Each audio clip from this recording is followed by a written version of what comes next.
ओम श्री गणेशाय नमः। बोलिए श्री शंकर पार्वती भगवान की जय। मित्रों, हमारे चैनल पर प्रतिदिन श्री शिव महापुराण की कथाएं सुनाई जाती हैं। आपसे विनम्र विनती है कि आप इन कथाओं को प्रतिदिन सुना करिए और हमारे चैनल को सब्सक्राइब करके बेल आइकन भी दबा दें, जिससे आपको प्रतिदिन वीडियो का नोटिफिकेशन मिलता रहे।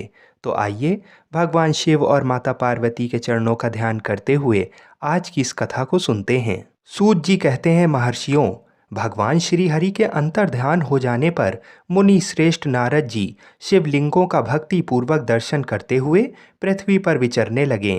ब्राह्मणों, भूमंडल पर घूम फिरकर उन्होंने भोग और मोक्ष देने वाले बहुत से शिवलिंगों का प्रेम पूर्वक दर्शन किया। दिव्यदर्शी नारद जी भूतल के तीर्थों में विचर रहे थे और इस समय उनका चित्त शुद्ध है, ये जानकर वे दोनों शिवगण उनके पास गए। वे उनके दिए हुए शाप से उद्धार की इच्छा रखकर वहां गए थे। उन्होंने आदरपूर्वक मुनि के दोनों पैर पकड़ लिए और मस्तक झुकाकर भली भांति प्रणाम करके शीघ्र ही इस प्रकार कहा, ब्राह्मण, हम दोनों शिव के गण हैं। मुने, हमने ही आपका अपराध किया है। राजकुमारी श्रीमती के स्वयंवर में आपका चित्त माया से मोहित हो रहा था। उस समय परमेश्वर की प्रेरणा से आपने हम दोनों को शाप दे दिया। वहां कुशमय जानकर हमने चुप रहना ही अपने जीवन रक्षा का उपाय समझा। इसमें किसी का दोष नहीं है। हमें अपने कर्म का ही फल प्राप्त हुआ है। प्रभु, अब आप प्रसन्न होइए और हम दोनों पर अनुग्रह कीजिए। तब नारद जी ने कहा, आप दोनों महादेव जी के गण हैं और सत्पुरुषों के लिए परम सम्मानीय हैं। अतः मेरे मोह रहित एवं सुखदायक यथार्थ वचन को सुनिए। पहले निश्चय ही मेरी बुद्धि भ्रष्ट हो गई थी, बिगड़ गई थी और मैं सर्वथा वशीभूत हो गया था। इसीलिए आप दोनों को मैंने शाप दे दिया। शिवगणों, मैंने जो कुछ कहा है वह वैसा ही होगा। तथापि मेरी बात सुनिए। मैं आपके लिए शापोद्धार की बात बता रहा हूँ। आप लोग आज मेरे अपराध को क्षमा कर दें। मुनिवर, विश्रवा के वीर से जन्म ग्रहण करके आप संपूर्ण दिशाओं में प्रसिद्ध कुंभकर्ण रावण राक्षस राज का पद प्राप्त करेंगे और बलवान वैभव से युक्त तथा परम प्रतापी होंगे।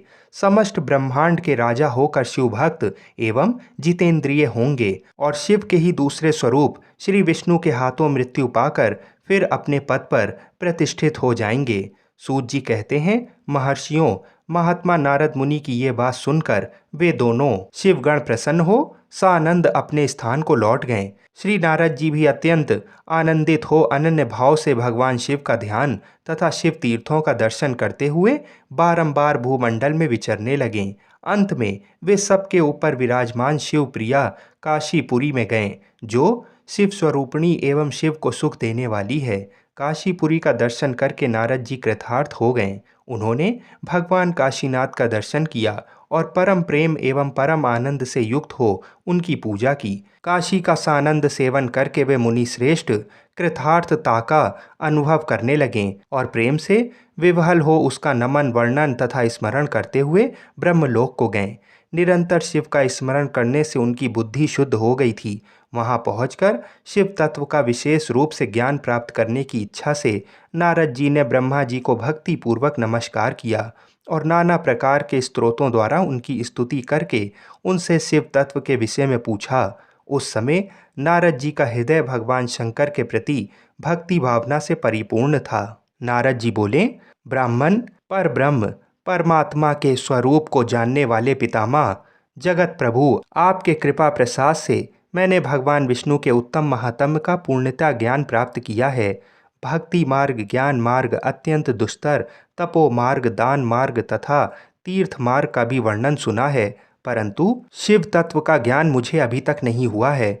मैं भगवान शंकर की पूजा विधि को भी नहीं जानता। अतः प्रभु, आप क्रमशः इन विषयों को तथा भगवान शिव के विविध चरित्रों को तथा उनके स्वरूप तत्व, प्राकट्य, विवाह, गार्हस्थ्य, धर्म सब मुझे बताइए। निष्पाप पितामह, ये सब बातें तथा और भी जो आवश्यक बातें हों उन सब का आपको वर्णन करना चाहिए।